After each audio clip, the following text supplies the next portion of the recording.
All right, so this is a special meeting of the Norwich Planning Commission on April 29th. We do have a quorum, and we have an agenda to discuss. Can I have a motion on the agenda and then we'll open it up? Motion to approve. Second, all right. All those in favor of, well, discussion on the agenda? Jeff? Or No, you're, I was gonna move forward. is there any discussion on the agenda? Just as a point of information relative to the agenda, the point as I took it to this special meeting was to really just put our heads down and make progress on the edits so that we were ready, so that we could move that forward. So there are a couple of administrative topics and an organizational meeting that we will do at our next regular meeting on May 13th. That said, I would say congratulations and thank you to Bob for sticking it out with us. So we've got him for another few years here. Hey, So John, that's to approve the agenda. All right. All those in favor, agenda as written? Aye. Thank you. Unanimous. All right, so the topic is third reading. And Before, Stephen? Yeah. sorry, Elon, just before we go forward, I do have a comment from the public. Okay. If you guys recall our last meeting, Peggy Allen had suggested some edits to the open air market. She has considered it some and decided to retract that. So she wanted me to pass that message along to you all. Okay, good. I wondered why it wasn't in the packet because it had been submitted. So, okay, if she pulled it, that's fine. And I would, from what I saw, I think that's a good decision. It just muddied the waters a little. So I just wanted to give a quick background so that the things that Stephen sent out and what we're going to be talking about kind of make sense in context. So we had a bunch of decisions made at the last meeting, which for the sake of matching the wording that Stephen's using was the second reading. And so what he's done is the second reading agreed upon items have been incorporated into the working document, not visible in track changes, but they are called out on that separate document that says change log from second reading. So those things listed in that change log are in the document we will be looking at. They just aren't flagged in track changes because it starts to get busy and we've already gone through them. So for the sake of your review, you can go look and say, wait a minute, oh yeah, I understand that, and go look at the language. But that's what we did with the second reading things. And then today we have the open items on the third reading list, and those do show in track changes. And so I assume, Stephen, if you share, then we can kind of jump through those. And then just from a timing point of view, and we'll go through this sequence at the end, but I went through the meetings coming up, and the goal in my mind, and open for conversation, would be we do the third reading and the decisions that we can make tonight. We have regular meeting May 13th, with the goal being by the end of that meeting, we can approve the proposal so that the public hearing can be warned, the report can be written and sent to the regional commission in the neighboring towns. And then we could schedule the hearing for the June regular meeting, do it in the first half of the meeting, and hopefully if there weren't any significant radical changes, we could vote at the tail end of the June meeting to pass it on to the select board. So that's kind of a straw man sequence.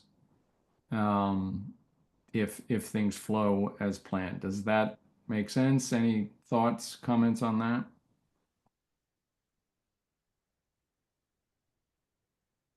Okay, great. So then, Stephen, it's all yours if you want to step us through Okay. the open items for third read. Sure. Let's jump right in there. I just also, for the benefit of this discussion, I do have the read to track change live document available if anybody wants to go back and sort of review those. So we certainly can.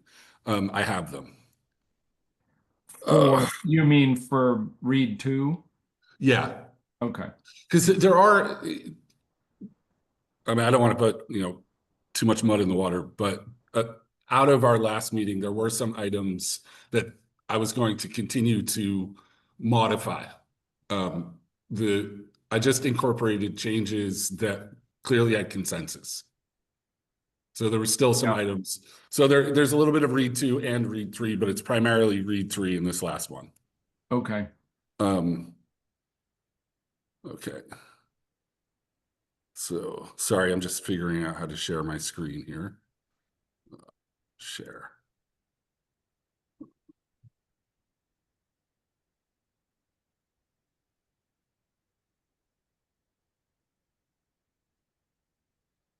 Okay. Yep. All right. So I'm going to have the change log sort of in the background here that we can refer to. And here is the live document. Okay, so starting with Article 1, I've sort of substantially edited for for content. Article 1 establishes authority and purpose.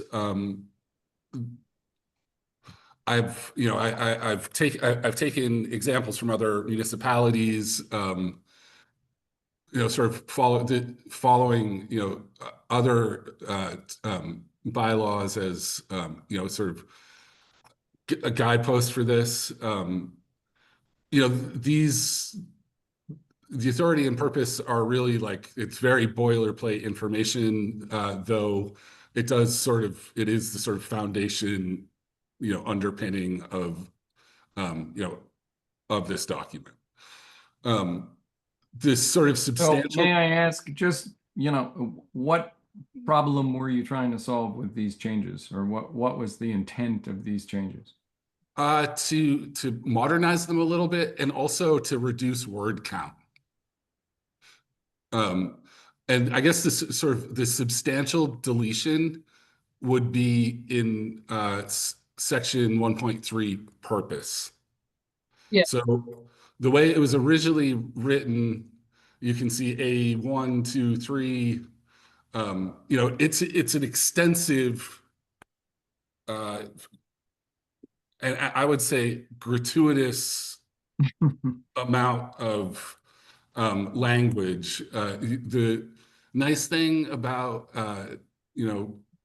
law in the state of Vermont is this incorporation by reference.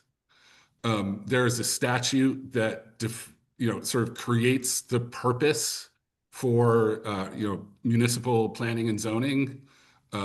It's Title 24, Section 04302.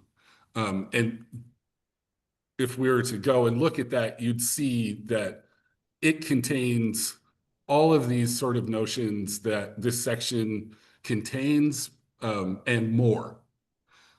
So by sort of using a bit more of a standard purpose statement, and then incorporating all of section 4302, I feel we can just replace all of this sort of lofty wording with the state's language.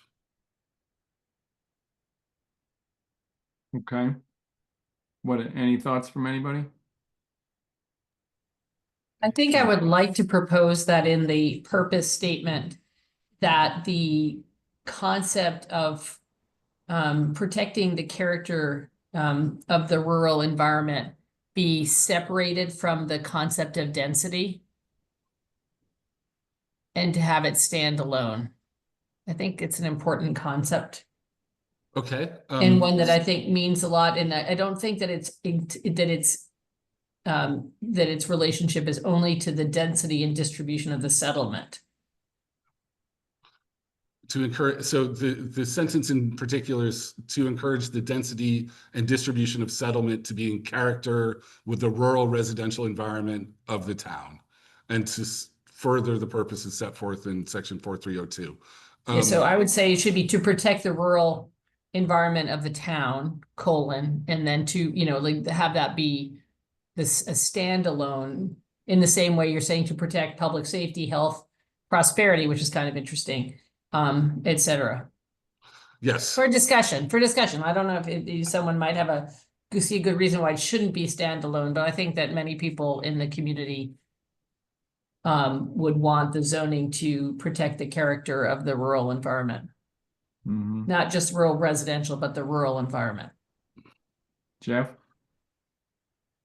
Yeah, I mean, I think that after the Affordable Housing Subcommittee meeting last night, where Jeff Lubell and others talked about, where are the jobs, and if you draw a circle around where the jobs are to where the home should be, I think that's different from the rural environment, which suggests we might separate a rural environment so that there's there may be a need to craft this a tad differently, because right now Norwich doesn't acknowledge its in my opinion, its presence in the micropolitan and where the jobs are and what role we play in that.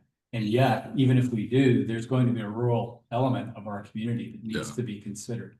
And Mhm.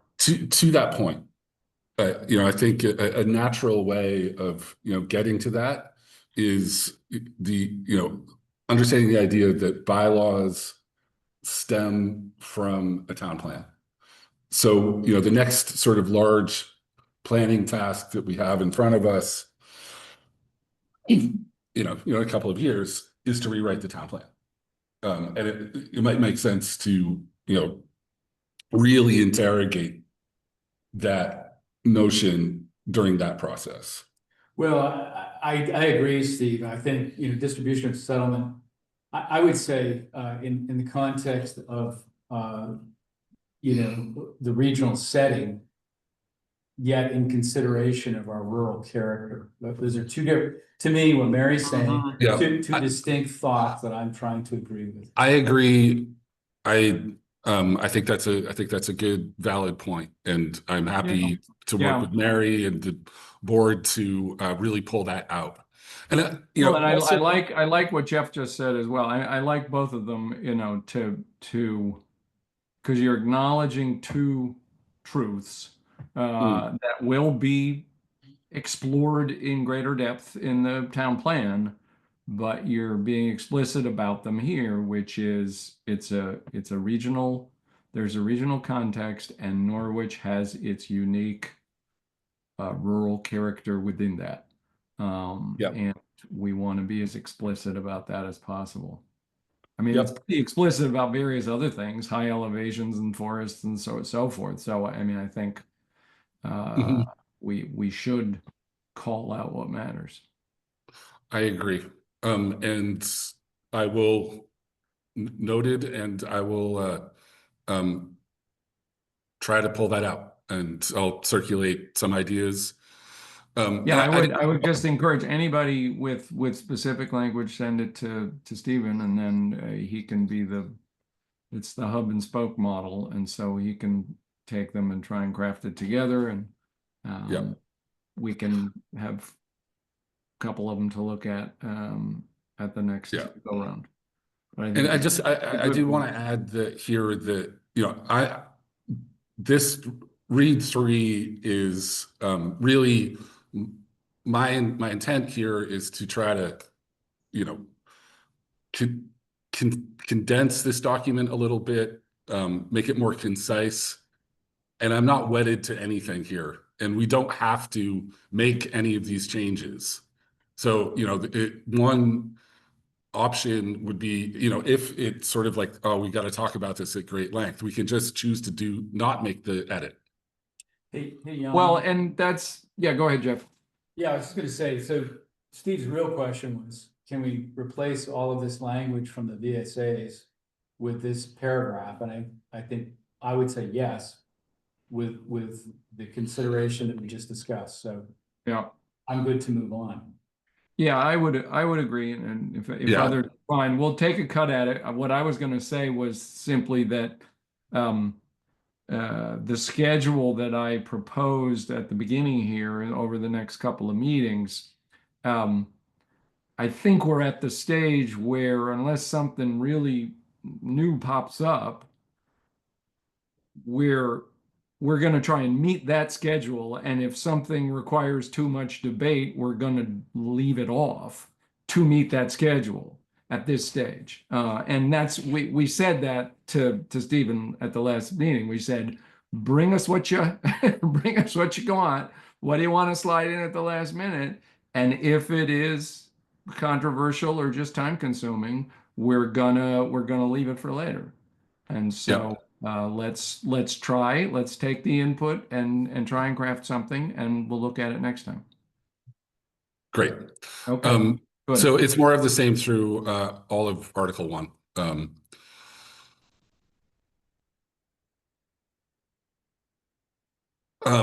I suggest we remove this table. This just sort of lays out what process is for what permit type. I don't think it's necessary in the document. It's, you know, information that can vary application to application. And, you know, I can always walk applicants through the document.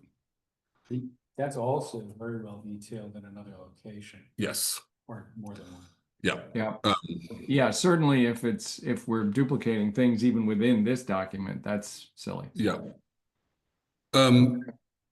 So yeah, that's the extent of my edits to Article 1. I think it'd be a lot easier once I've stopped tracking changes to read that and, you know, really get into, you know, understand. Yeah, it's hard to ignore the deletions when they're there. Yeah. Yeah, yes, that has been my burden. So for the zoning districts, I would recommend that we move public water supply to a what's the this a more a different section of the bylaws. There's no geography for that. They're just point locations of somewhat protected public, you know, they're water supplies that supply a small area, a small collection of industries and some residences around them. It's not really an overlay. I have shortened and cleaned up how we define and interpret zoning district boundaries. I don't think it's necessary to get into this extensive detail. You know, I think most people can read a map. They don't need to be told that boundaries that are shown as parallel or perpendicular or extensions of the above features shall be interpreted to be on the ground. I don't think it's necessary. This does exist in most in all the, you know, sort of municipal bylaws, this idea of how to generally interpret zoning districts. But we don't need to be so explicit. So I've sort of pared it down to the bare minimum to allow interpretation. Okay. Jeff? Yeah, my only question was, there are a handful of parcels, I think, in town, that there are 2 zoning districts. Yes. And I don't disagree with eliminating most of it, but we could do this later, but what happens to, how those parcels that are in two zoning districts, how do they get treated? They're usually dealt with as a general provision under, whatever article general provisions are under. Or in this, or in the interpretation section. Yeah, my dilemma personally is, And I if you think chop a lot in half. Yeah, Other municipalities contemplate the extension of one district into the other. And and right now, I'm just gonna say, I'll leave it as it is, but we could do the district boundary averaging based on this definition. yeah. Well. I actually struck that section, I'm because seeing it in D. I'm seeing it in D. Is that what you're talking about? A determination by the zoning regarding the location of a district boundary may be appealed, blah, blah. Where there's a dispute as to whether the property is located in relation to a district boundary, the property owner may be required. Is that getting at it? No, it's not for me, Mary. So, Okay, in theory, so the question is, if you got a parcel in two districts, yeah, just go 50-50, you could, let's say, calculate use or density based on half, and then the other half based on use or density. The problem becomes if the front half is commercial and the back half is not. How Got does it. that apply the whole lot? yeah, so Okay.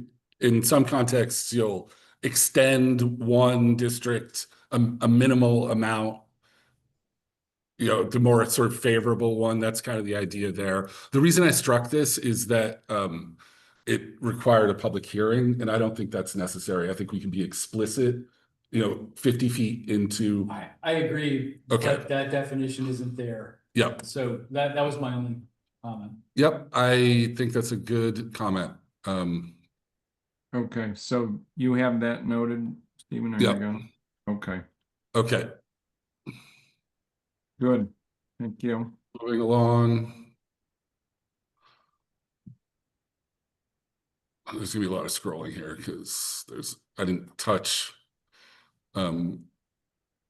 anything other than and you can see here accessory on farm business, open air markets. So it's been updated. That's the stuff that was in reading too. Yeah, read too. Yeah. Yeah.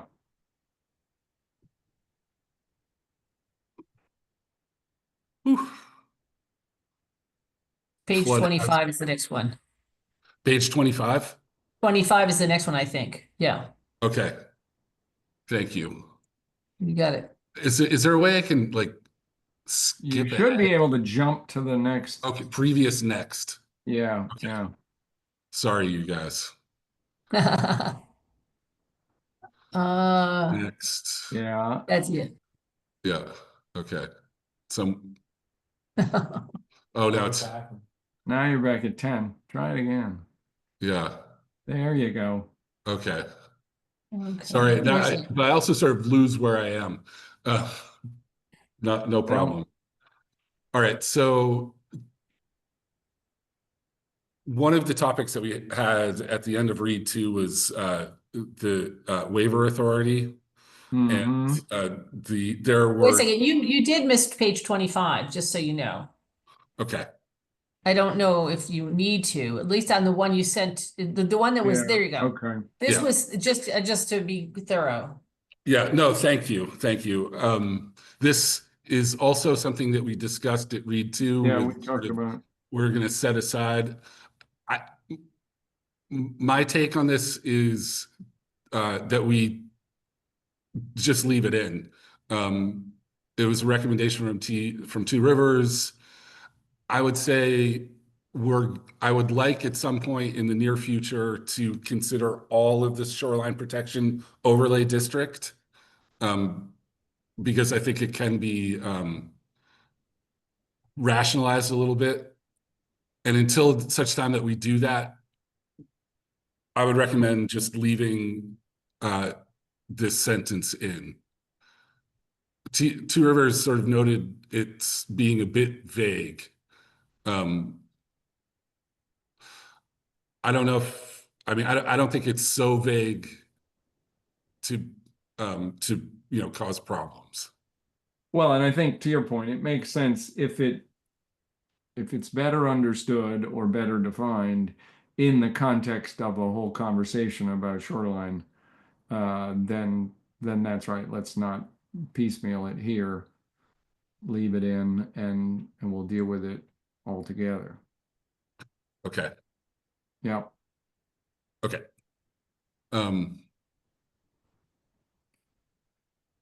That's weird. So then, yeah, you were on 28. Okay, skip using next. That clearly. Yeah, because it's actually skipping. It's, yeah, 28 was when I think you were on waivers things. Yeah. Right. Okay. Yeah, so the Shoreline Protection Overlay District has a specific waiver for its requirements. My suggestion is that we move that specific provision as a specific provision under the banner of the waiver authority in general. Okay. So you're really just moving this functionally, if not the same language. But we talked about this last time, and I thought we had consensus with maybe one person disagreeing about what Steve's proposed here. So the waiver provisions are gonna be aggregated in one waiver section. Yeah. Yeah. And it's shoreline protection and driveways, essentially. Yeah. Heretofore noted, called out as the Yeah. waiver bucket. Yeah. Yes. Yes. Yeah. I remember that. Yeah. We had, Okay. as I recall, we put more than two things in the waiver bucket, but that may have just been sort of pig piling at the time. Yeah. All right. So I brought this up at the beginning of this article. I have moved this all into a specific use provision, which is Article 4 in the document. So I've basically just moved this out of this concept of being an overlay to a specific use provision. So all the same stuff, but recognizing that it's not an overlay. I mean, there's no geography associated with this. And this, just so I'm clear, this is the town of Norwich water supply, but it's also Star Lake. It's also like the child care center up. Yeah, there are a few other ones. It's not just the town, correct? That's correct. Okay. And this list is a Okay, bit yeah, out there of they are. I date. noticed it. Okay. So this, my sort of rationale there is that it's not really a zoning district, but there is some specific provisions that we want to protect with this section. Okay. John? Yep.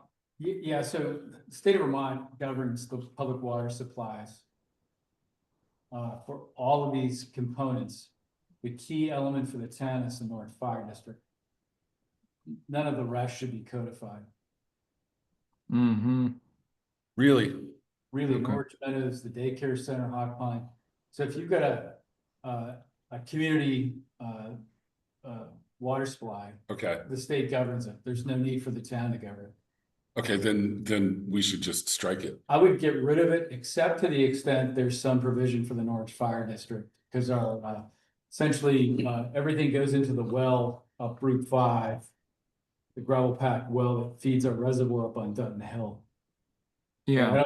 I don't see the need for this. So is there are you making a distinction, Jeff, between community water supply and public water supply? So anything over 25 users, if you will. So what is it? I can't think of it. Non-transient, even up to 25. So like Fox falls in the public water supply category because they serve more than the threshold number. I see. And they have a well. Okay. Sorry, you guys. If it's out of our jurisdiction, or if the state is covering it, then There's no, I Okay. mean, that's part of the point is we don't want things in here that clash with the state, certainly, or even are redundant or unnecessary because they're taken care of by the state. Yeah. And we can, let's look at what table 2.6 Aquifer Protection Overlay District provides for this concept for the Norwich Fire District, and that might be sufficient. That may be the only one, folks. I mean, if the Norwich, if the Grange wasn't connected to the fire district water supply, it would fall in this category. If, if it had a well, it's still governed by the state of Vermont, so there's no need for us to. Mhm. Okay. So we'll just confirm that the town aquifer protection is done as we want it. And otherwise, we don't have to worry about the other ones. Yep. Well, that's good. I like that. All right. So now we're into Article 3, which are general provisions. And,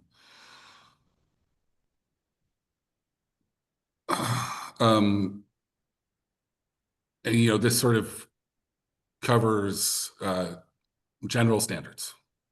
I actually meant to not delete this. So I'm going to reject this change, and I'm not even going to put it forward to you. Okay. Why would we be giving instructions to the Development Review Board about how to do their work? Because that's what it seems like to me. That's why I thought you had deleted it.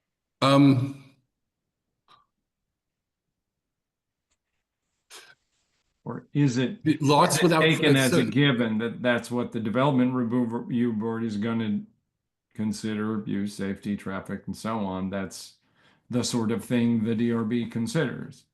Yeah, I mean, Mary, to your point, that is why I deleted it. There are worse cases of that further on. Access is, it's a big part of the subdivision process.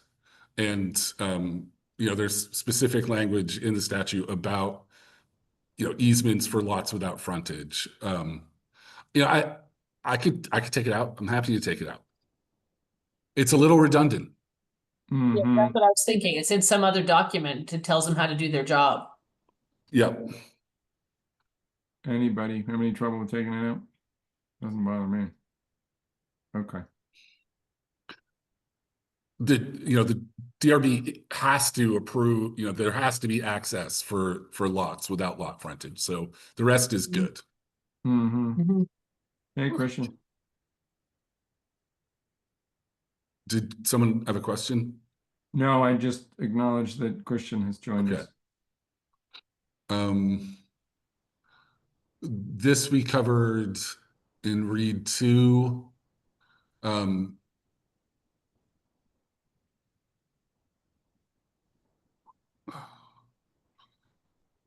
I left all of this in here, lot yard and setback requirements. I didn't touch any of this except for the prior version had streams and wetlands that were sort of in error with the shoreline overlay district.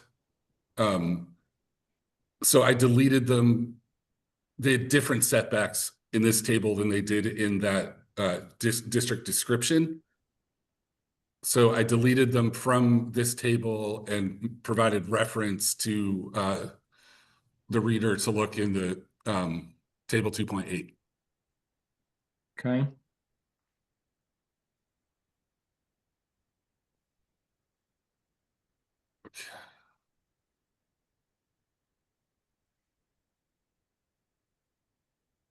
There really wasn't much in here. I didn't tackle fences. There was a recommendation from Two Rivers to make fences its own general use provision. And we probably want to consider that at some point, but I didn't find it, it's like super necessary right now. Okay. Okay, so natural resources. Okay, so sort of skipped over it. We're talking about driveways here, section 3.14. I think this is really an important consideration for the development review and for the town. I mean, there's a lot of slopes, there's a lot of sort of rugged ground.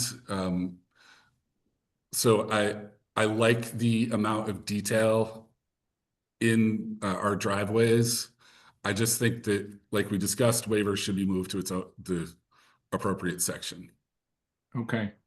I'm losing you. What section are you in now? Sorry, I'm just, So Article else 3, go? general provisions, and it's section 3.14. 314. Okay, thanks. Yep. Get back there. Yep.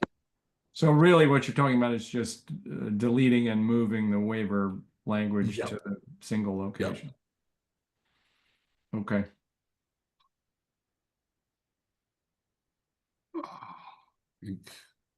Okay, so now we're in specific use provisions. This covers a lot of sort of varied topics. I left most of it.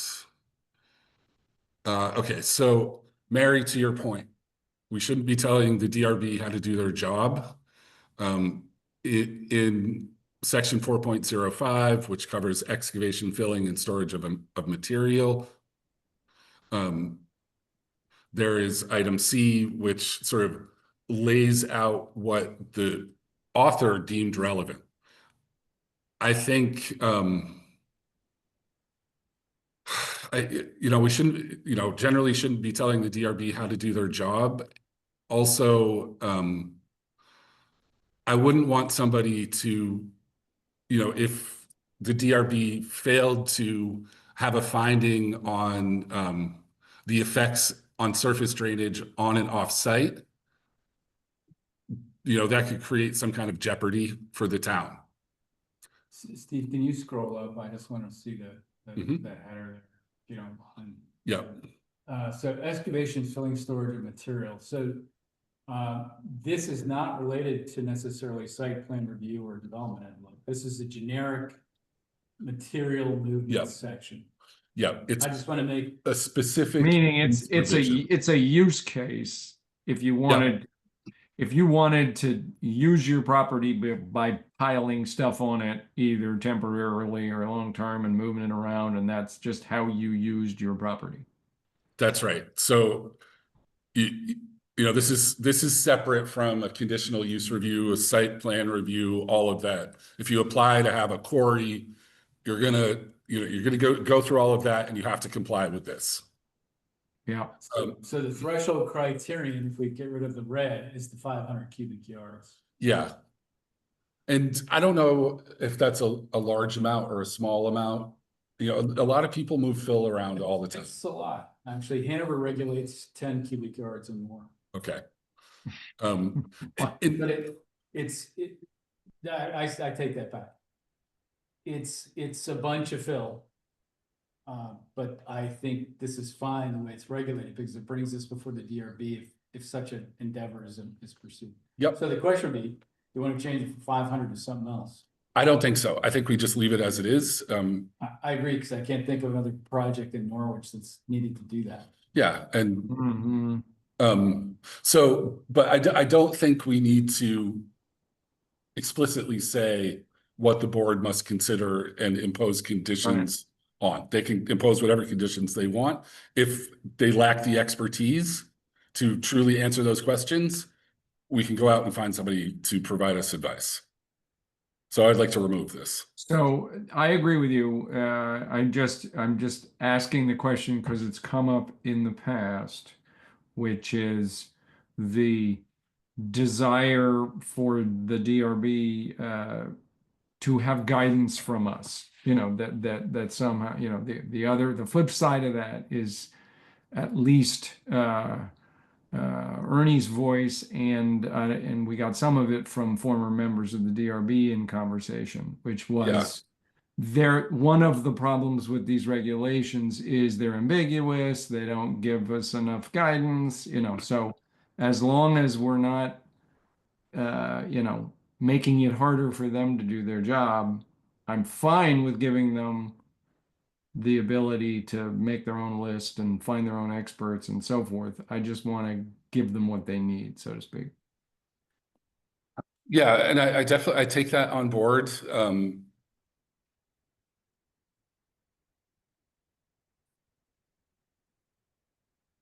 But, you know, I also don't want to necessarily have an explicit list. Yep. And this won't come up so much. And when it does, you know, that a sort of that gap in understanding, being aware of that gap of understanding, would be an important thing for the DRB at that point. If they don't know how to do it, it means maybe they need to ask how to do it rather than from an expert rather than from the document. Yeah. Any other thoughts? We'll move on from there. Okay. Okay, so section 4.06, which only covers ponds in excess of 24,000 cubic feet, which is very large. You know, I think a lot of this stuff is, you know, important considerations and not instructions. So I decided to keep them in. Yeah, can I Yeah, comment? Jeff. Yeah, so, this is another section where, the state of Vermont, both states actually govern ponds in terms of, dam height. So I think the thing that we should be concerned about is what do the state rules say with respect to dams? Beyond that, if we're doing an excavated pond, I think the question is, what's our concern? And to Steve's point, I think is maybe we maintain this for now, if it's an excavated pond, but I'd like to add some reference to state rules with respect to water, impounded water bodies with dams. And you know, this item here, item D, does sort of speak to that. It's not But to your point, Jeff, there may already, the state may deal with that. Yeah, the problem with this, we saw this in July of 2017 on you know, with some of our flood stuff. So like a beaver pond that accumulated, it blew out on the bottom end, and then we put tons of material down and eroded roads, et cetera. So I'm not objecting to you know, the stuff we're going to red delete, if you will. Because I think it's important. I think we should refine these later, but I'd like to make reference to there's a difference between if you dig it in the ground, which can still fail if you know, if there's a significant storm event, versus something that's created with a dam or a berm. So let me be clear, a berm is a dam. And that needs to be regulated. We need to address that more critically, because if we have a berm, something that's built up to control hear the that. water body, Yeah. it's far more hazardous. Yeah, and I think that's an important point. A lot of municipalities, you know, when they talk about ponds, you know, it shouldn't, you know, damage natural drainage and shouldn't cause sort of economic risk to the town or to the neighbors by its own drainage. So kind of light, but the difference between an excavated pond and a berm in, you know, a natural weather hazard context is important. But yeah, that might be an easy distinction. I think it is, the language, my whole point is the language isn't here. You know, dealing with different clients about, well, here's my pond, it's not a pond, it's a dam. Yeah. Okay, so I think But we just have to make sure that what we want covered, protected, the distinction about a dam and a berm and what the state deals with is we know we're doing the minimum and we're not leaving some hazard Yeah. untouched. Yeah, I think we need to somehow exclude dams that are governed by the state, if you will. Okay, I will make a comment here, and put a comment, and, we can talk about it. I don't think we need to take table 4.1 and, some of the other stuff that I've deleted, but, No, there clearly was way too much verbiage around ponds, but we do want to Yep. cover what is good to cover for safety reasons. Yep. All right, spinning wheel of death, there we go. All right, yeah. I will say that we dropped in the first, read to 17 pages, so that's really good. That is very good. Yeah, I mean, I think also at some point we might want to look at condensing home-based businesses. This is a little verbose. Hmm. I don't think especially considering we've issued 0 home-based business permits in the last 15 years. Yeah. Yeah, so I think, leaving that aside from now. Okay, so I added public water supplies as a specific use provision, but hearing, what we just discussed earlier, I think we'll just delete this as There's only one public water supply that I think we. that should matters. answer. Yeah, okay, so telecommunications facilities. So just to confirm, you're gonna check what minimum we want for the Yeah. town of Norwich aquifer protection or whatever, the true public water supply in town. Yes, which and- I think, I think we've covered in the aquifer overlay district, rightly Okay. so. But Okay. yeah, I'm going to follow up with that. Okay. All right, so telecommunications facilities. I mean, again, this was written in 2009, and it was very, very, very extensive.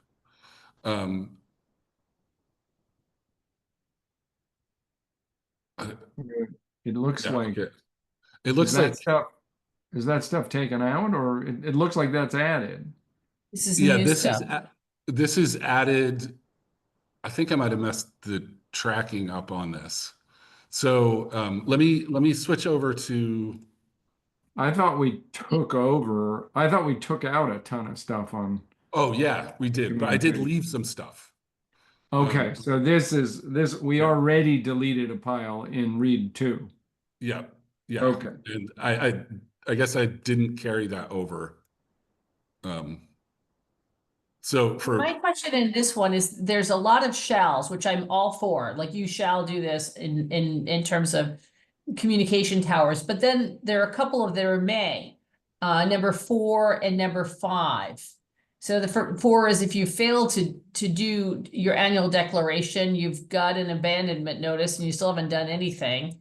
They may file a declaration of use or intent, and they may request the ability to continue. So I guess that makes sense there. But the last one is a condition of approval. The board may require the applicant to provide a performance bond or, kind of basically payable to the town to cover the removal. Why would that not be a shall? Why would we not say, if you want to, look at these companies have money, you want to do this, give us the cash so that we know we're not going to have a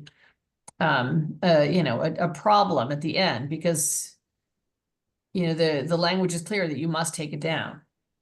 yeah, and I hear that, and I also I don't have a problem with that.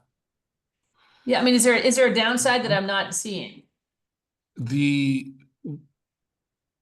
are limited in what we can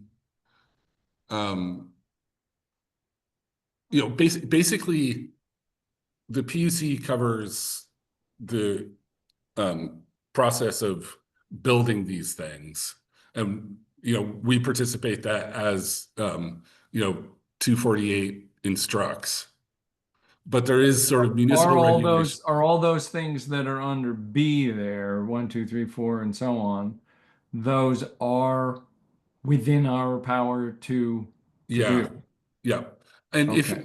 I mean, we can look at, specifically what it says in 41212. Which I think it covers, what happens, when towers are decommissioned. Would Yeah, you I like mean, I me to- guess that's part of your point about incorporating by reference. Yeah, If we're repeating things that are in the VSA, then don't bother. If we're allowed to do it, but it's not included and we want to do it, then we should. And I don't Yeah. have any trouble with shall in terms of coming up with a bond to take it down if we're allowed to do it and it's not redundant with the state regs. Jeff? Assume that we're allowed to do it because we have May there, so that would assume we could do it, so. yeah, Yeah, without going to the site, I don't need to go to the site personally. Question for me, normally, if I look at a performance bond and how it's addressed with regulatory agencies, it's in the construction of something. Yeah. And it's typically related to a site plan or a subdivision with roads. You can't have lots for sale unless you complete the streets and utilities.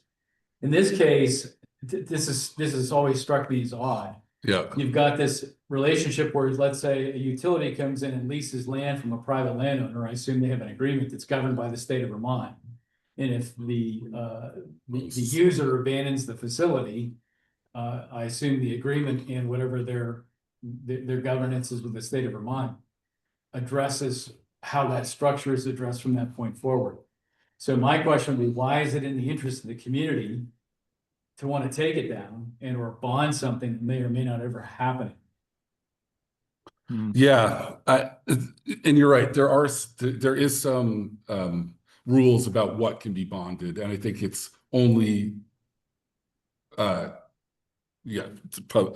town-owned property. I just don't think this is in our provision, our purview.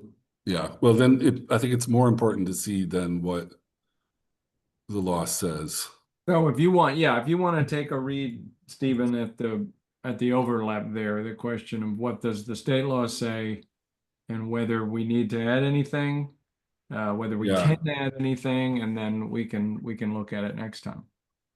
Okay, let's just, Mary, you have something? I apologize. I have to leave now. I was able to Okay. get an hour in, Okay. but I gotta roll. Thanks. I'll see you next All right. week. Thank Thank you. any comments, Yep. Mary, please feel free to share them with me, no problem. Thanks. Yep. So, Jan, can I just, Wait, yeah, Christian? just to confirm, anything that's in the state statutes, we're not gonna repeat, right? So the plan would be to take out everything that was already listed. I mean, I think Yeah. that's the general principle. Yeah. Unless there's some, helpful, there's got to be a good reason for repeating it rather than just Or referencing it. like, so for example, like the first sentence, like if it's all covered in that statute, then like we could just leave that basically and add on or where. What's up? Needing to reshare this. okay, can you guys see, Yeah, I can see what I've highlighted? see the VSA website. Yeah. So, and this is why it's explicit in the document, the word may establish. So, the statute gives us the power to write bylaws that establish requirements about bonding, about other security, to facilitate decommissioning and dismantling activities. So we can't, we have permission to write our own. We can do. Okay. So we have permission to write a shall instruction. We may write a shall thing. Is that Yeah. what it's saying? Yeah, but hey, Jan, I don't agree with the shall. I mean, if it's 20 feet tall, I don't really care. If Yeah, it's like our town telecommunication thing that's like 7,000 feet tall, then yeah, I do care. That was the Yeah. site. and I think That's where may comes in, is that you Yes. have Yeah. somebody has some leeway whether or not to require it, Yes. and that's the DRB. The DRB Select Board. Okay. Is I don't think that that. clear? You didn't sound As solid. here, it just says the board may require, so I don't know. And it also says as a condition of approval. So I need to tighten that up. I just sort of, yeah, Okay, so, but the VSA question is, states that there is a gap or a opening that says the town can do this if it wants to. correct. And so if we want to, should we make it have some discretion? And then if there's discretion, let's at least be clear ourselves whose discretion it is. Is it the Yeah. DRB, is it the select board? Just so we know, because if it's May and it's, the dog catcher gets to decide, then, we want to know that. If it's the right group that gets to decide, then give them the discretion. I'm ignorant on this front, but telecommunications, are they subject to approval by the DRB, or does that come through the select board with recommendations to the regional planning commission, the planning commission, et cetera? It's a public utility, it's a certificate of public good. It sounds similar to solar sighting, right? Yeah. Close. 240, if it's 248 PUC stuff, then that's like Yeah. a PV project. So it's not a board. We don't approve it. So that, the DRB would not approve it. So that has to be taken out. It's probably, if it's like the solar sighting things, it'll be, I Yeah. don't know whether they're as specific as preferred sighting letters and so forth, but they may ask the planning commission for something about, in accordance with town plan. Yeah. But they've pretty much taken those zoning bylaws out of the equation. Yeah. And in the case of, solar power net metered solar power generation, municipalities can regulate screening. That's the only Right, thing right. that they regulate. Yeah, a couple mitigation things and not that preclude it happening on the property. With cellular telecommunications infrastructure, it's only the decommissioning that we can regulate. I see. Yep. Okay. Well, that's good. That's the kind of thing that, as a general overview, we should understand. Yeah. And then we can decide within those narrow bounds, what do we want to do? But I agree with Jeff. If there is an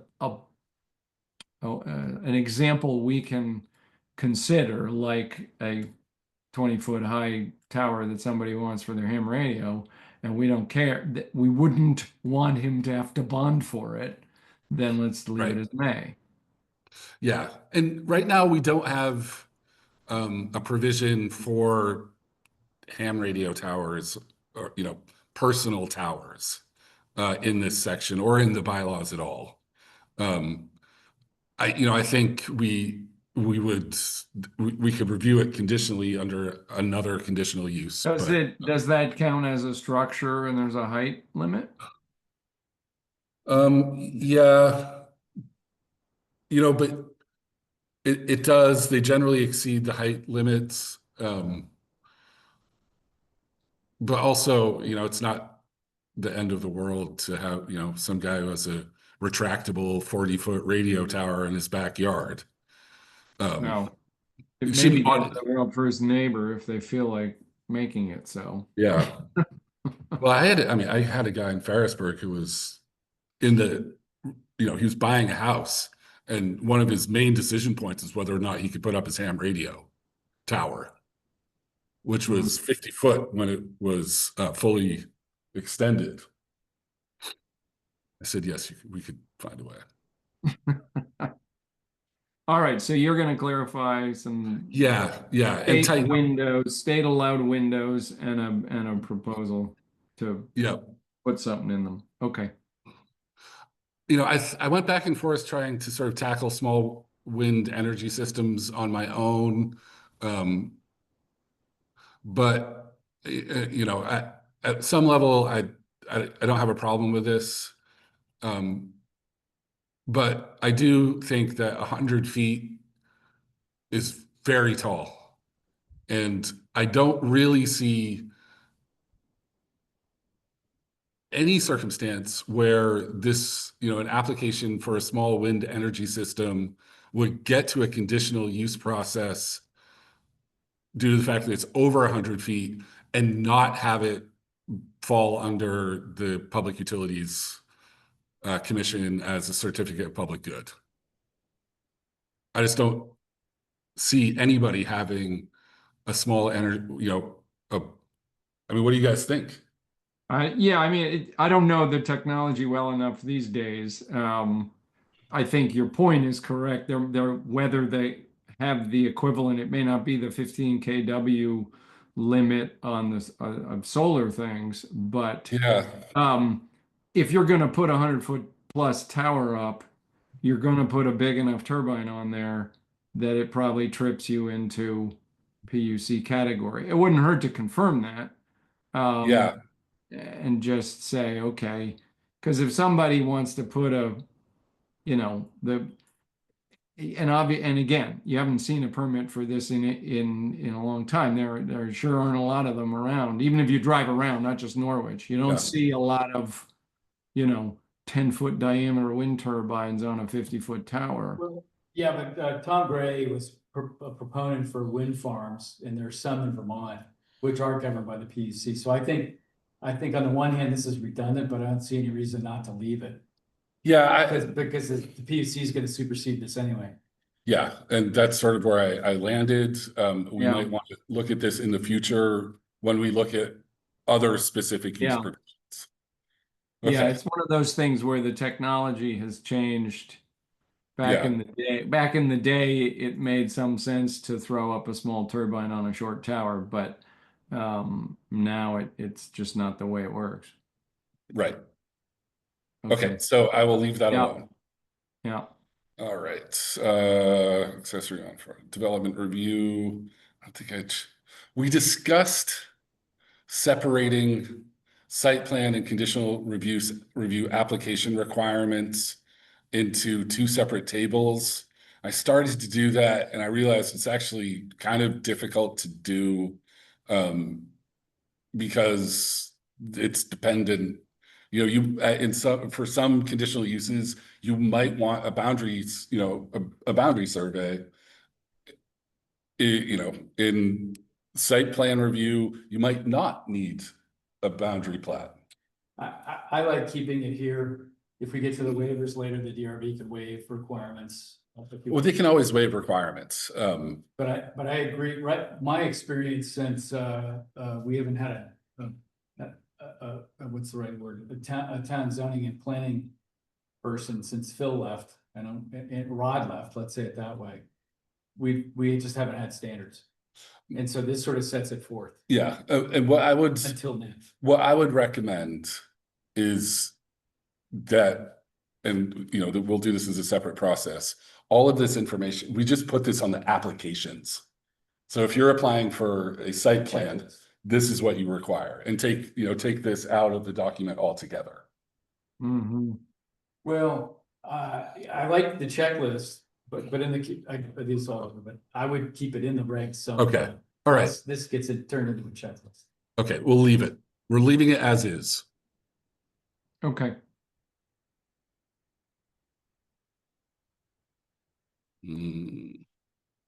I'm sorry, you guys. This is long. I mean, this is 135 pages. It's a lot of scrolling. So it looks like public water supplies, telecommunication, nothing in Article 5. Nothing in. Article 6 is the waiver stuff. Okay, so no, we didn't touch it. I didn't touch anything in development review. No, Okay, good. it's 6.04 Okay, is your waiver stuff. yep. Oh, Lord. We'll start chopping it down eventually. Oh yeah. We're doing good work. Yeah. All right. Okay, 6.02. exemptions. 6.03. And here we There are. go. Waiver authority. So in general, we had consensus that we're going to provide for sort of full extent of the waiver authority, with criteria. So by statute, you have to have a way to appeal a waiver and criteria for decisions that the applicant must meet. And they leave it at that for municipalities to write those criteria. So this is, I had put forth a couple of options for you guys to review. And I really want you all to be comfortable with these criteria. May I, Jan? Yes. I've had a lot of time to go through this. My first look at this was yesterday. I think this is a good start. I'd like to mull it a bit, but I think it's better than a good start. For waiver authority specifically? Yeah, Okay. I think it's a great start. But I just haven't had time to go through and put my red pen on it with real thought. Yeah. I think it's pretty well written. I mean, I didn't write this. I copied this from my, superior minds. And I think really the most important thing for you guys, the process is pretty well described in this. Yeah. So, but it's the just the big picture, we're talking about reducing dimensional standards. There's a narrow set of things that they can get waivers on. Is that true? Well, it's more than that to me, and I'm going to this place of right now, our ordinance says you can't put a structure on slopes that are 25% or more, which to me is absurd. The ideal place for a structure, a home with a walkout, is on 25% slopes, because that's what a walkout is. So this gives you provisions, if you will, to change the dimensional standard with respect to the slope. Yeah. Which is good. So dimensional, I guess I'm trying to understand what the words dimensional standard means. So wetland is a bad example because the state regulates it, but if there's some other permitting limitation, how general is the concept of dimensional slope? So slopes is one, setbacks is one, parking, there are various dimensional standards. Is there Yard setbacks, height standards could be considered. Height standards, lot minimums, Coverage. lot coverages, okay? slope. You could say landscape provisions, frankly, in terms of percentages or even lighting standards, depending on the scenario. Yep. It's percentage. Okay. What waivers don't allow for is, a waiver of use. So if you take what was not a conditional use in a district and give it a waiver to be a use. right, exactly. Okay. But you could increase the allowed density on a parcel? That structure, a residential structure, say you have a small lot, a lawfully developed small lot, and any expansion of that building is going to violate our setback standards. The waiver authority is a process to review and overrule the setback and say, yeah, actually, no problem. Don't we have a section now that's about existing non-conforming uses? So this would eliminate that. No, we would Supersede. right now in our non-conforming uses, there is a portion of that allows the zoning administrator to approve up to 50%. So I would keep our non-conforming uses, but take out that line For conditional use or other. that allows a non-conformity. Huh. I Would never thought of that. the waiver authority will allow a dimensional non-conformity. If I may, I kind of enjoy this, as I think Steve does too. It's so other municipalities, by and large, say if you have an existing non-conforming use, So let's say you've got a house that has a 10-foot encroachment in a rear yard setback. And you want to put a minor addition on the back of the house. Most communities say, to the extent you don't exceed the existing nonconformity, we'll give that to you as a conditional use or a special exception in New Hampshire.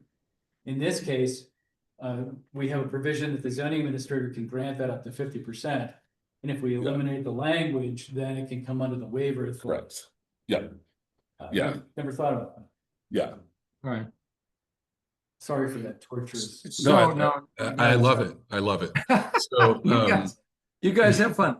Third Is central. there, but I guess my question is from a density point of view, if you had a lot of a given size in a given district that could have a certain number of units on it, can you get a waiver to put more units on No. that lot?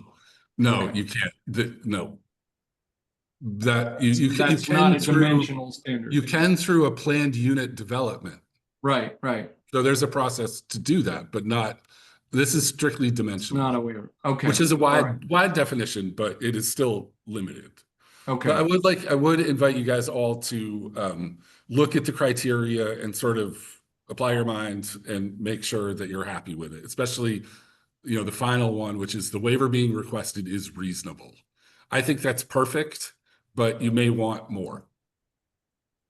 So moving along to, these are the specific use waivers that we talked about from shoreline and the driveway. I'm not even sure they're needed. Are they included in the big umbrella waiver?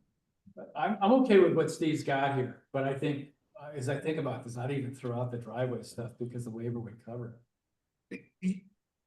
Yeah, but I guess I want to keep, Let's keep it. there's some specificity in the driveway waiver that is specific to only driveways. And we might want to maintain that specificity. Fair. Okay, but Okay. So we need to just review and certainly Jeff in detail, but anybody should review the waiver language in detail and send you comments. yeah, and I just want you to be aware that it's there and what it says, the criteria, and be comfortable with it. Yeah. Can I just add a question? Yep. Go I ahead. know Jeff and Steven have gone through some of the list of dimensional standards.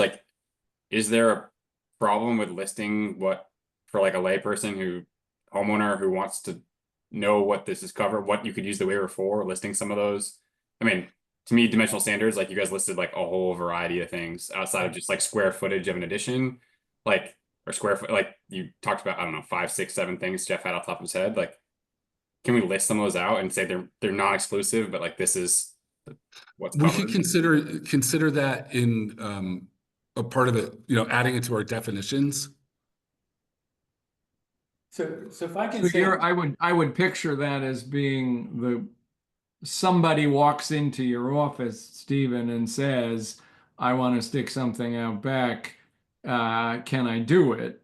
And you would be able to walk them through this. Now, so what Yeah. Christian's talking about is if somebody wants to pull up a document on the town website and in the comfort of their own home, see what they can do.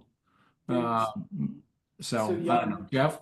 yeah, so what Steve just said to me makes a lot of sense. In the waiver section, and I'm thinking about a couple of communities like this, waivers may be granted for dimensional considerations such as but not for use provisions. Yeah, I mean that I just to what John said, I would start there if I was doing this and just having a Yeah. list of these are the general things that. Yeah, it is true that this is kind of the legal document that the DRB uses, but it's also the thing that the random homeowner looks at to get a sense of, what to talk to Stephen about. Yeah, and I think this introduction sort of gets to that point, but we can absolutely, I take that, it's a good point. Well, and that, because I asked about, does density count as dimensional? What dimensional standards make sense to you guys, but the average schmo may benefit from a few examples. Yeah, I can expand the applicability section to provide more examples. Yeah. And can I get one other nitpicky thing? I just on, was it B3? Probably don't like nowadays, just an original copy. We probably don't need, I mean, is there a reason they have to submit like who actually, is that how they're Oh. reviewed as paper copies? No. So Oh. we just need 21 days. They have to be submitted by 21 days, and that should be enough, I think. Yes, I totally agree with that. Aren't there a bunch of places in subdivision things where you tell them what kind of paper they have to use and Yeah, you know, how right, big it right is? now, folks, with it, let's say I have 50 different towns I'm dealing with, I have to call every town and say, what do you want for submission? And they're all different. Yeah, Most of them are digital. most of them are digital. We ask for 12 copies, Full size too. full size. So I ignored that requirement. And with your blessing, I'm going to remove that. Yeah.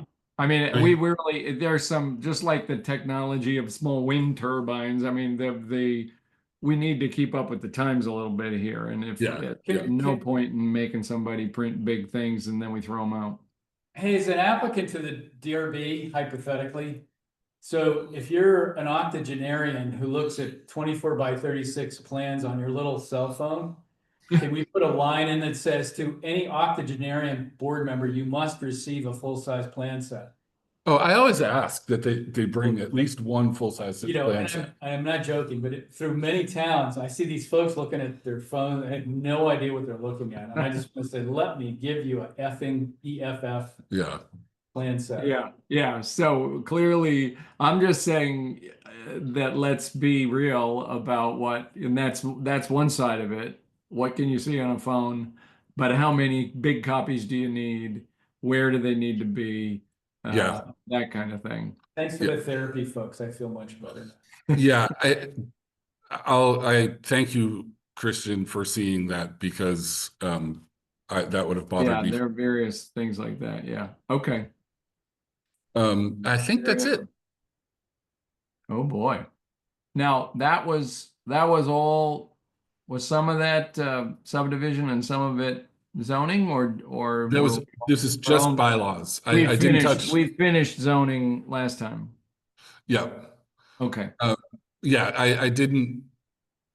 The subdivision regulations are fine. There's no like nitpicky things that Okay. gratuitous things.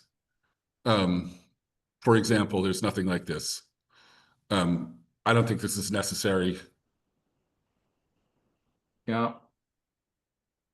I mean, that says everything. We need Yeah. we don't need to say the same thing more. Right. Yeah, that's it. Okay. So great. Is there, you put in the bylaw adoption kind of checklist and thing, which goes into more detail than the little synopsis I gave at the beginning.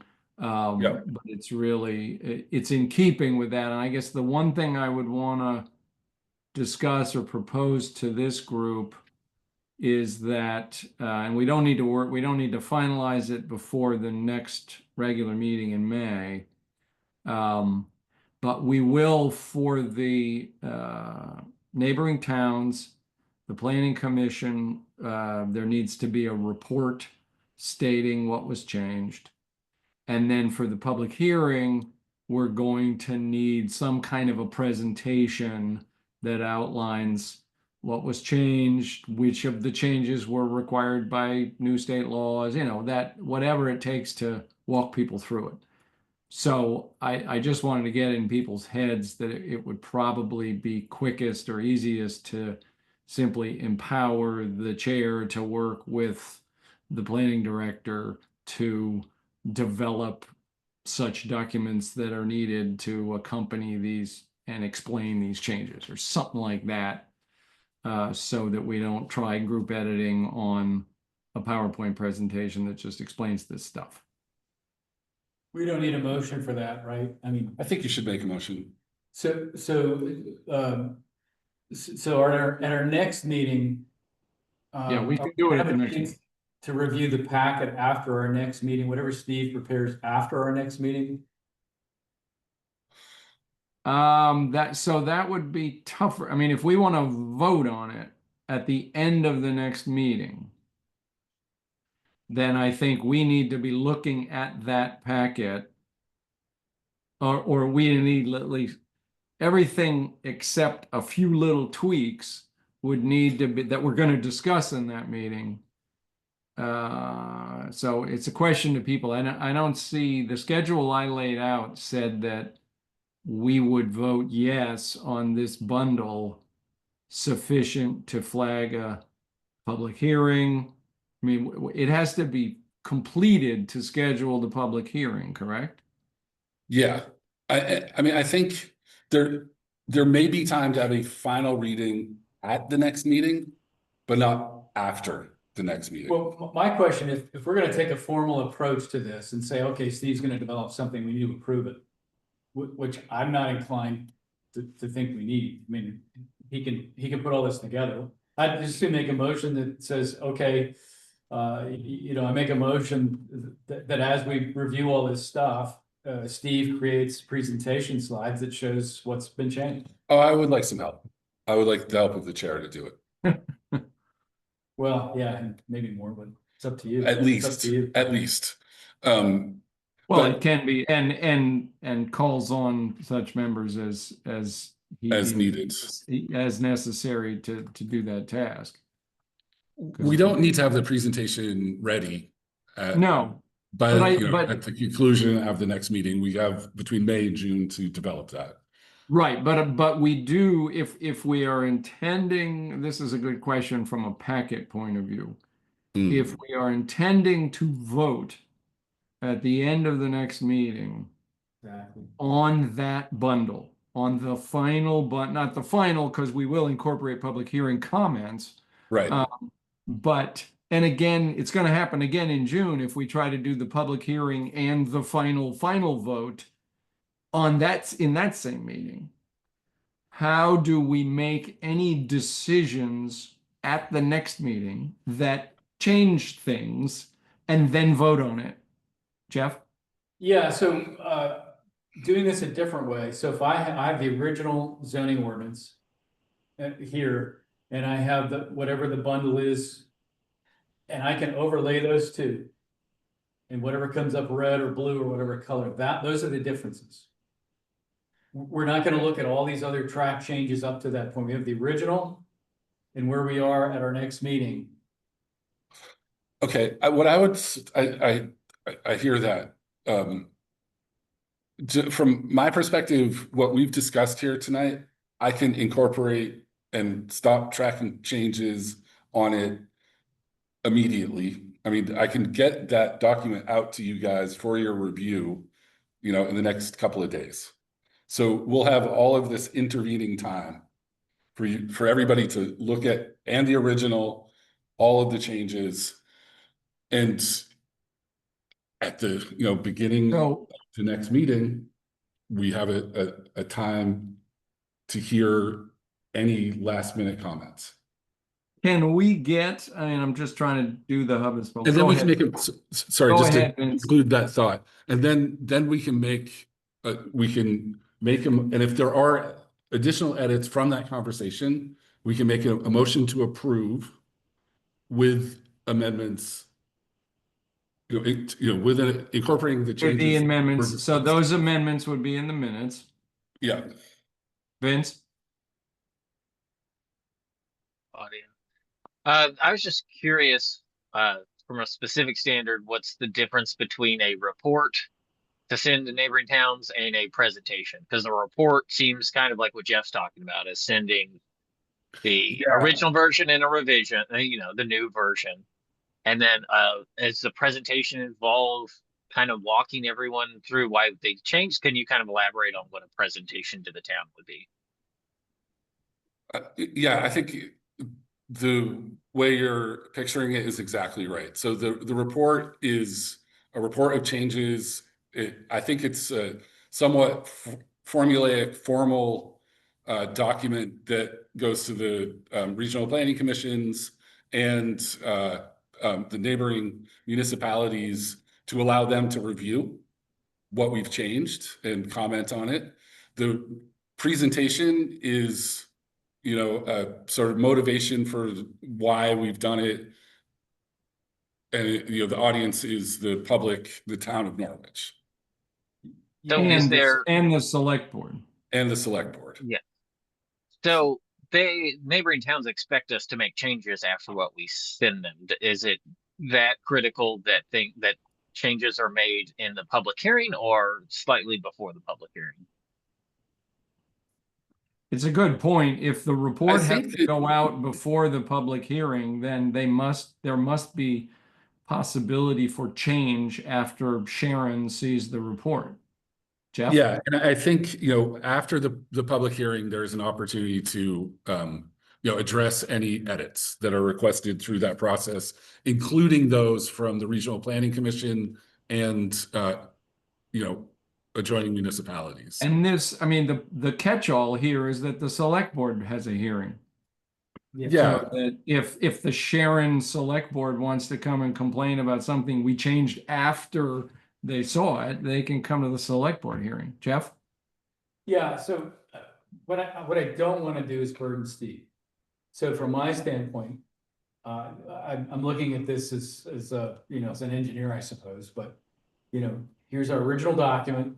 At our next meeting, here's what we've got, and I've got one document versus the other, and I can overlay the two in MS Word to see the distinction. That's our report. Excuse me, the report versus the presentation. Presentation thing I'd like to talk about because this is not, what we're doing is not Steve's problem. And it's not Mhm. Steve's, it's ours. So to the extent we are going to advocate for this, I think, you know, and we've done this before with some success as planning commission members to say, here's what we've done, here's why we've done it. And Steve is available as a technical, you know, support to say, okay, Steve, remind me what I missed or correct me if you will. It's important to me as planning commission members and members of this community to present to the community as a commission and not. Yeah, I agree with you, and that's partly why I was saying that I thought we should be clear that the chair or whoever we designate from this group should be, you know, when we kick off I'm going to open the public hearing anyway as the chair. But I think it's valid to have, as you said, the presentation background to the public hearing. Here's what we changed. This 2/3 of the change were required by the changes in state regs. We did this with ADUs because we felt it was important, and we got recommendations from the Affordable Housing Subcommittee. And we made these other 3 or 4 changes because we wanted the DRB to have discretion. You know, that's the Planning Commission explaining its thought process. That's what I picture by presentation. And yes, Jeff, I think that's a Planning Commission activity, not a staff activity. Yeah, while Steve's away from the table for a moment, one of the things that I resented in times past was I just don't want the public to be in a place of attacking staff. It needs to be about us presenting it with staff support and supporting staff. Yeah. So I'm perfectly fine. The report is required, and it's almost as Stephen said, it's formulaic in the sense that it says you need to spell out what was changed, you know, sort of in just similar to what he's got under the proposed changes piece, you know, Article 1, this changed, and then you have the 2 documents. So the report is a reasonable staff activity that's required in the process. But I agree, the public face of these proposed changes should be the Planning Commission. And it does say here in this document, and maybe you guys have already decided this or came to the same conclusion, the Planning Commission may make changes to the proposed amendments and to any written report, and thereafter submit them to the legislative body, being the select board. Okay, So we can change this all the way up to when the select board adopts this. And we really need to make, if there's going to be any controversy here, if there's going to be, and we should seek it at the planning commission's meeting. yes. We Entirely. don't want it left for the select board hearing. No, and if it requires multiple public hearings, we should have them. Hopefully it won't. But if there's any hint of that, multiple public hearings of this body. Well, and go for I'm not gonna get into dog ordinances here, but the point is to know your audience well enough so that you lay it out publicly at the beginning. So we say, okay, we did this with ADU, what might people care about? Yeah. We did 3 ADUs, but not 4. We did this with waivers, whatever, and put that out there. And so I could see, a listserv post from the planning commission with the top 3 most controversial things we think. And if the answer is the state made us do it, okay, fine. But we should get that out there so that we've beaten the bushes and they come to our hearing and we can deal with it. Jeff? Yeah. Yeah, having been through so many of these in this town, this is pretty non-confrontational. So By design. by design, so I think, if we said, hey, the RPC says we gotta add 270 units, so that's what we're gonna do. That'd be a different story, and we're gonna fight the whole way. In this particular case, I just don't see this as that controversial, and, thank Yeah. you for your comments. We'll file them as we submit this to the select board so they can weigh this. It's in statute, the role of the select board in this process is minimal. Well, in They- this town, we've had our stuff overturned almost every single time by the select board. Well, not this time. I Not hope this so. time. Nope, it's I not hope going to so. happen. I just. No, I In think my and humble this opinion. is what we're gonna try for. And I think Yeah. the way we do that, and I've talked to at least 2 select board members already, the way we do that is that we are proactive about it. We say, hey, we'd love to have select board members at our public hearing to hear Yeah. about it. They're gonna see the report beforehand. We're gonna guess what, so the farmer's market thing. Okay, everybody loves the farmer's market, maybe not, but we're gonna make sure that it's right up front. It says open air markets in rural residential. It's gotta be a paved road, dot, dot, dot. Hey, folks, let's just forge ahead, because I think this is gonna be one of the easier things. And who knows, the select board may want to make some committees out of whatever we're doing, but let's just go. For Yeah. it. Yeah, No- and that's been our design all along, is to I mean, get a job security, but no committees. Yeah. So all I want to know then is, can we make changes in the May meeting and still vote it out of that meeting into public hearing process? I mean, if we can all agree on what those changes should be, absolutely, you can make a motion to approve with changes. So then the mechanism would be, because we're not gonna have another packet until the following meeting, but the mechanism would be to make sure that any of those changes are in the draft minutes. Yeah, Okay. Yep. So I and think that I that's will, the I will mechanism. get you guys for the final reading at the May meeting, a copy of all of the changes. I'll stop tracking changes in that document. the little follow-up that I need to do, I can probably do in a couple of days. I'll get that out to you early, individually, so you Yeah. have a clean version to consider for, the weeks leading up to our May meeting. Yeah. And if we want to throw in our 2 cents, especially for anything like typos and so forth, we just get them back to you. We're not going to go back and forth on group edit, but people Yeah. can send comments to you and you Yeah. can incorporate them. Yep. Okay. Is everybody all right with that plan? We have a hand raised. I do.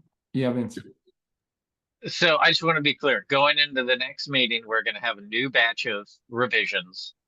And that document and whatever specificity in the minutes of that May meeting will be the only two things to go into the public hearing. Is that right? That's correct. Okay. I just want to make sure And so that that'll be when I'm going in. the yes, well, that will be the substance of the changes that are going to then be described in the report and outlined in the presentation. But the changes those things we'll be talking about will be defined by what you just said. But those are the only two sources of information of is the packet for the Correct. next meeting Yes. and the minutes for the next meeting for the public hearing. Correct. Yep. Okay. Yeah. So I just need to know We'll how just, the yeah, level of you thoroughness. write, you state it that way, and we will, so we will pull that information out and summarize it for the various uses, but the content is totally determined by what is in the packet for May 13th and what is in the draft minutes for May 13th. Okay. So there's no more chances to create a new edit in a new document after the next meeting. Until the June meeting when so if we get minimal public hearing changes on June, whatever it is, then we could again do the same thing. We have what we came in with, and then we take public comment. We decide to delete a sentence. You record that in the draft minutes. And then that set of content goes to the select board. Okay. Hey, yeah, So here's just some more qualifying information. Once we've posted a notice for a public hearing, which is 15 days before we hold it, we can't make any more changes. Exactly. No changes may be made between the time the public notice is posted and the public hearing. So up that's gonna to- be, if June 10th is the proposed public hearing, if we just piggyback on our regular June meeting. Yeah, So that means Monday, the 26th. After that, we can't touch it. We are gonna meet 2 weeks before that, on the 13th. So we're gonna roll draft minutes out by that Friday, say the 16th. So by the 16th of May, we're done with that content before the public hearing. And then Yep. public hearing is June 10th. Same thing. By that Friday, when the draft minutes come out, we will have the content that's going to the select board. Jeff? yeah, I think, my understanding of process is we receive comments at the public hearing. We're not gonna open a meeting for discussion and contemplating. So we can decide either publish what we've got with the public comments to the select board or convene another meeting to talk about how we're gonna make modifications. It's not a, it's like DRB closing the public hearing and then deliberating subsequently.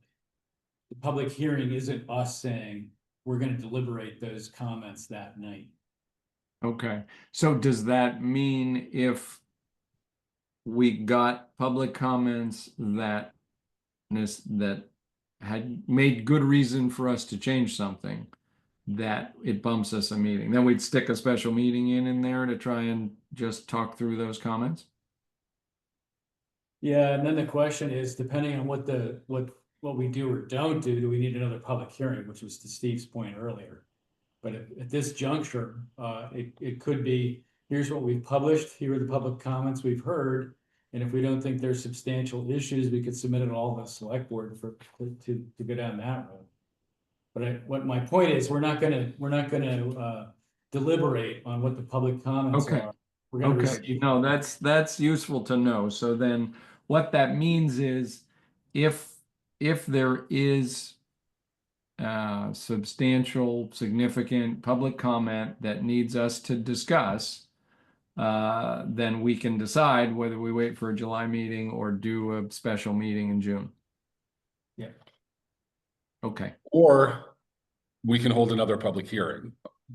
Well, and we may need to, if Yeah. we then subsequently change something significant. Now, again, to this bundle of changes, we don't think this is likely because we haven't rocked Yeah. the boat much. But yeah, if there was a groundswell of, what people wanted to do on Huntley Meadow and we wanted to change things, then we may say we need another public hearing. Yeah. And, in my experience, I've been through a couple of town plan adoptions. Public hearings are held, comments are received, and one of them we had, substantive comments. And, at the conclusion and closing of the public hearing, the chair made a motion to modify the draft based on the public comments. Right then.